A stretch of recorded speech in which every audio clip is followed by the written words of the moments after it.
ketika Inggris menyerbu keraton Jogja, itu bukan hanya keraton yang diserbu, tapi juga dijarah sebetulnya.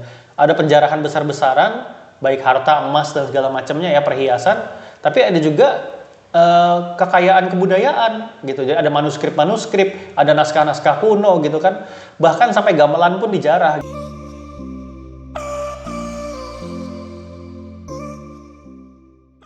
Assalamualaikum warahmatullahi wabarakatuh. Kembali lagi di Ngobras, ngobrol bareng sejarah bersama kami dari komunitas Jejak Islam untuk Bangsa. Di sini saya ditemani lagi dengan Mas Begi Rizkiansyah ya. Untuk episode kali ini yang kita bahas itu tentang Thomas Stamford Raffles nih Mas. Ini kan dia salah satu nama yang sering muncul juga nih di buku-buku pelajaran sejarah sekolah gitu kan.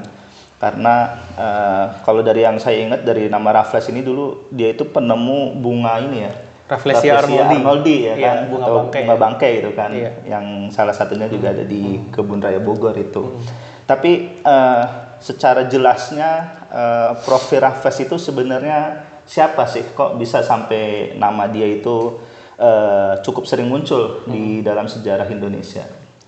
Jadi Raffles itu kalau singkatnya itu administrator sih sebetulnya, administrator Inggris ketika Inggris menduduki Jawa gitu. Berarti bukan dari Belanda dia ya? Bukan. Dari Inggris. Dia orang Inggris dan seperti Inggris punya koloni di India juga gitu kan ya. Ya mereka waktu itu pada tahun 1811 sampai 1811 itu Raffles di sini gitu. Intinya mengatur bagaimana Jawa memerintah di Jawa lah kira-kira seperti itu. Dan memang kalau secara tadi kan disebut soal bunga bangkai gitu ya, Rafflesia Arnoldi itu kan, dia memang punya ketertarikan terhadap pengetahuan sebetulnya. Nah ini yang justru topiknya menarik, bukan dia sebagai administrator saja gitu ya, tapi juga dia sebagai peminat pengetahuan, bahkan menulis buku yang sangat terkenal, History of Java gitu.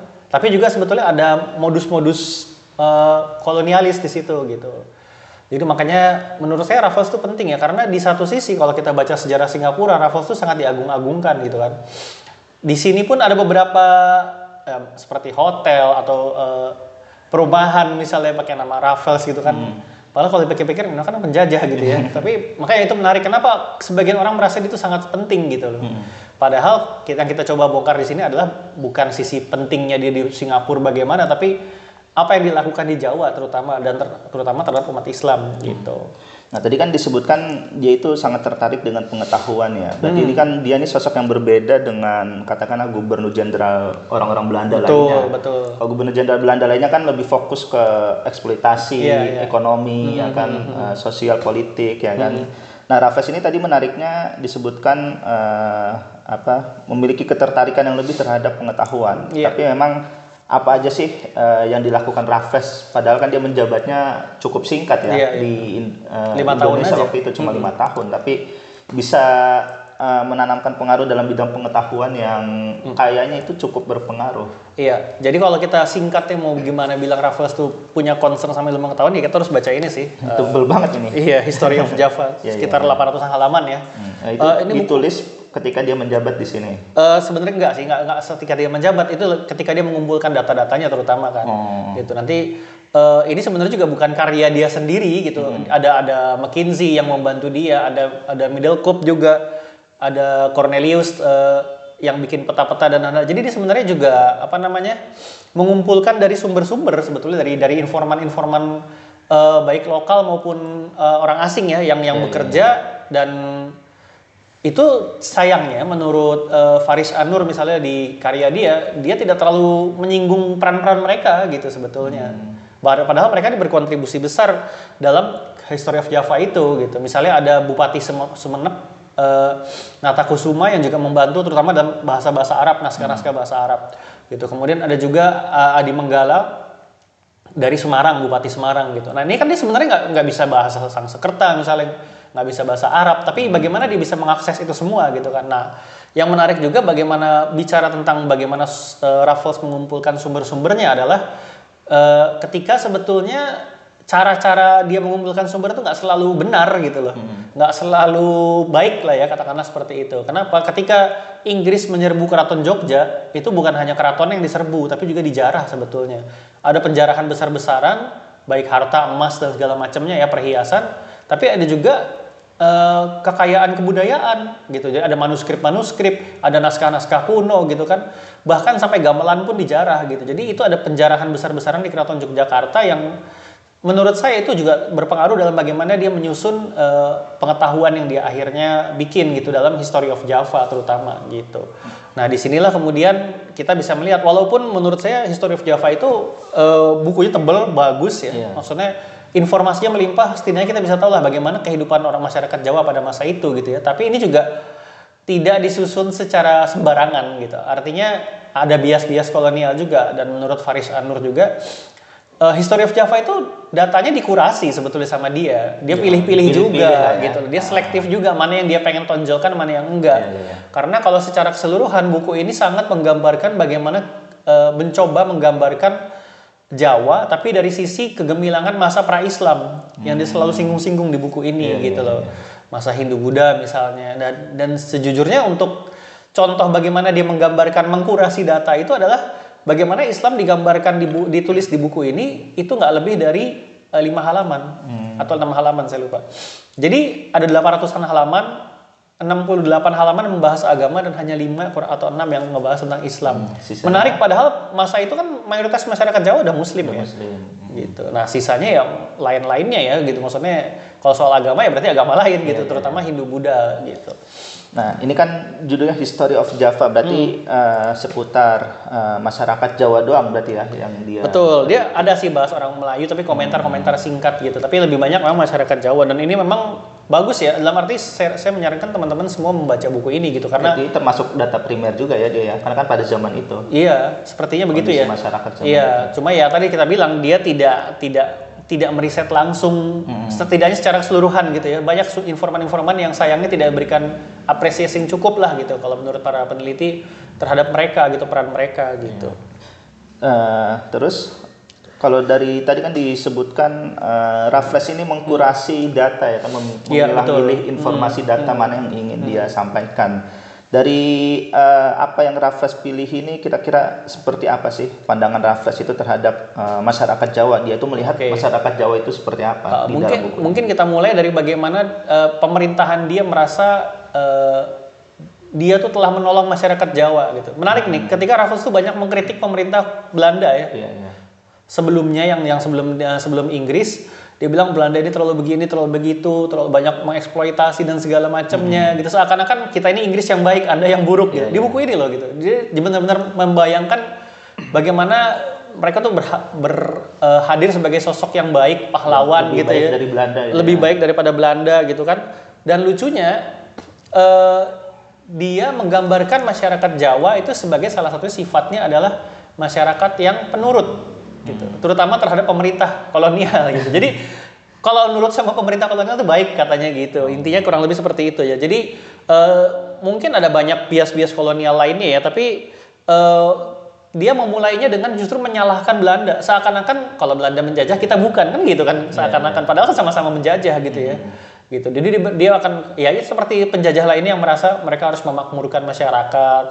Ini buat masyarakat Jawa juga gitu-gitulah kira-kira seperti itu gitu. Memperadabkan masyarakat gitu. Memberadabkan masyarakat, dan dia menilai bahwa masyarakat Jawa itu dulu mengalami masa lalu yang gilang gemilang megah gitu ya, masyarakat pra-Islam gitu. Jadi sebelum adanya Islam, masyarakat Jawa itu benar-benar peninggalannya luar biasa. Makanya dia banyak membahas tentang candi-candi di sini gitu, bahas tentang kebudayaan Jawa, candi-candinya terutama gitu ya. Ini makanya informasi yang baik juga ya kalau kita pengen tahu tentang candi-candi. Cuma dia menyalahkan masyarakat Islam yang kemudian datang, khususnya orang-orang Arab, yang dia bilang malah membawa kemunduran bagi masyarakat, terutama itu dia ucapkan ketika mengomentari masyarakat Melayu. Dia bilang masyarakat Melayu dulu juga gilang gemilang tapi mundur gara-gara Islam datang.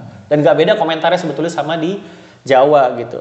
Berarti dia sangat mendiskreditkan Islam sekali ya, seolah-olah Islam membawa kemunduran. Iya, karena Raffles tuh percaya bahwa apa yang terjadi di Indonesia, di Jawa pada masa itu adalah kolonisasi India. Makanya itu merupakan bagian dari India yang dibawa peradaban India yang megah dibawa ke Jawa, menjadi yang bangsa yang megah juga peradabannya ya kan.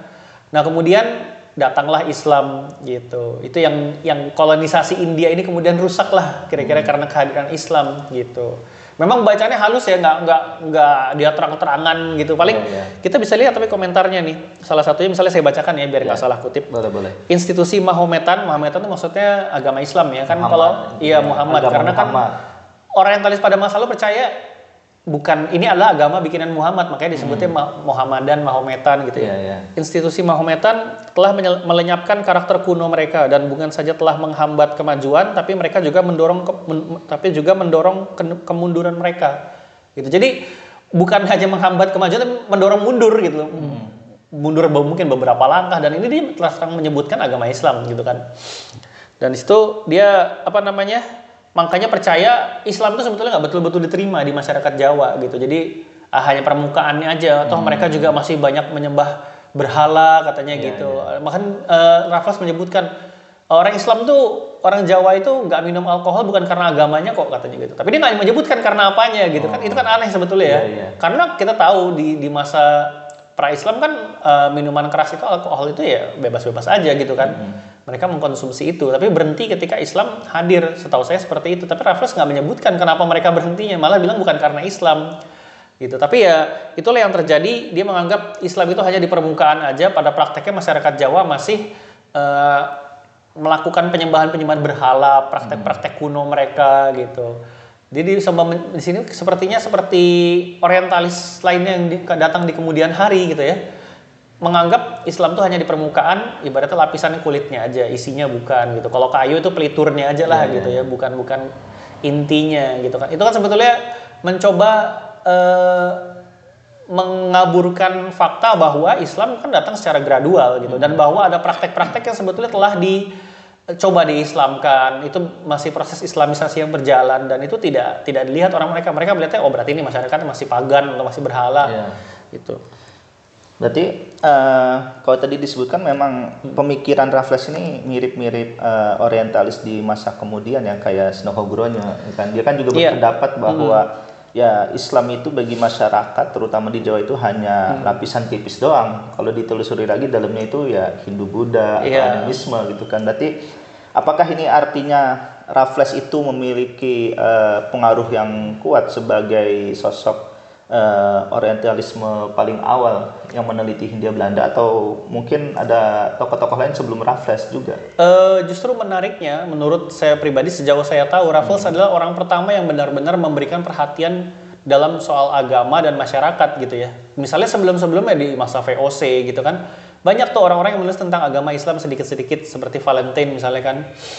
Tapi mereka tuh hanya menyinggung sedikit-sedikit aja gitu, dan tidak mencoba menganalisis kenapa sih masyarakatnya begini, kenapa begitu, dan itu coba dianalisis Raffles. Misalnya ketika dia bicara orang-orang pribumi masih sangat terikat pada kebiasaan kuno, dan walaupun mereka telah lama meninggalkan penghormatan terhadap kuil dan berhala lama gitu. Jadi apa yang coba Raffles tampilkan gitu nggak sekedar masyarakatnya menganut agama Islam tapi begini-begini. Dia coba menggali lagi nih kenapa gitu kan. Karena dia bilang kan karena kedatangan Islam, apalagi dia bilang kan agama Islam itu dibawa oleh orang-orang Arab, pendeta-pendeta Arab, kata dia begitu kan. Dan ketika Islam datang, masa-masa kebudayaan pra-Islam itu kemudian mundur karena orang-orang Arab ini bersekutu dengan raja-raja untuk memerangi agama sebelumnya gitu, dan memerangi orang kafir juga gitu. Makanya dia juga punya tendensi kalau orang Jawa itu nggak fanatik, maka mereka tidak akan galak terhadap orang kafir, katanya seperti itu gitu. Padahal ini kan nggak nyambung. Maksudnya orang Jawa ya memang toleran karena Islam mengajarkan toleransi kan begitu.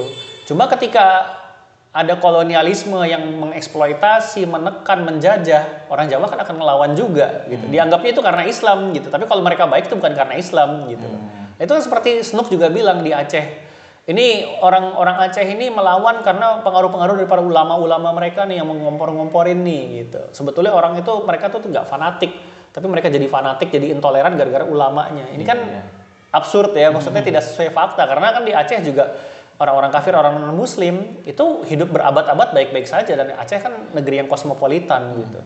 Nah, tapi sebagai kesimpulan apa sih yang kemudian hendak dituju oleh Raffles ini? Kalau Snook dengan pemikiran yang sama kan dia menyimpulkan bahwa masyarakat pribumi ini kemudian harus dibaratkan ya kan melalui pendidikan. Kalau Raffles ini dia melihat masyarakat Jawa itu terbelakang karena Islam, terus kemudian jadi galak sama orang-orang Barat gitu ya kan. Nah terus apa yang dilakukan Raffles kemudian mungkin dia punya sebuah gagasan untuk dalam tanda kutip membenahi masyarakat pribumi ketika itu. Oke, sejauh yang saya baca gitu ya, memang karena waktu dia yang sangat singkat, dia seperti tidak banyak menaruh perhatian, lebih banyak menaruh perhatian pada bagaimana keadaan Gilang Gemilang itu sendiri. Tapi di satu contoh dia nyebutkan ada satu pangeran orang keraton lah dari Jawa gitu ya, yang dia sangat tertarik pada ritual Hindu orang tentara-tentara sepoi yang dari India itu. Iya. Dia bilang kemudian dia berkomentar kalau saja Hindu kembali berkuasa, mungkin Islam akan hilang juga pada akhirnya gitu. Dia pengen raja-raja tuh misalnya seandainya raja-raja itu kembali memeluk agama pra-Islam, entah itu Hindu Buddha atau Siwa atau apapun gitu ya. Islamnya akan mundur juga karena raja-rajanya. Dia menafikan peran bahwa Islam itu masuk ke dalam masyarakat justru gitu, tidak hanya lewat para penguasa. Ini kan yang sempat mungkin disebut Syed Naqib Alatas bahwa lewat jalur kebudayaan dan mengubah budaya masyarakat, pola pikir masyarakat, justru Islam itu masuk kan, terutama dalam soal bahasa gitu kan. Nah itu yang kemudian dinafikan oleh Raffles gitu. Tapi soal memodernkan masyarakat Jawa, dia sepertinya belum sampai ke sana. Karena saya pikir juga dia hanya singkat sekali 5 tahun di sini dan kemudian ke Bengkulu, baru kemudian dia lebih dikenal di Singapura sana ya. Oke, baik, terima kasih Mas Begi. Mungkin cukup sampai di sini kita berbincang soal Raffles. Ini cukup menambah pengetahuan kita ya. Setelah mungkin sebelumnya kita sudah banyak berbicara soal Snok sebagai orientalis. Nah di sini tadi kita membicarakan Raffles juga sebagai sosok orientalis gitu kan. Mungkin itu saja teman-teman semua. Kita berjumpa lagi di episode berikutnya. Terima kasih. Assalamualaikum warahmatullahi wabarakatuh. Assalamualaikum warahmatullahi wabarakatuh.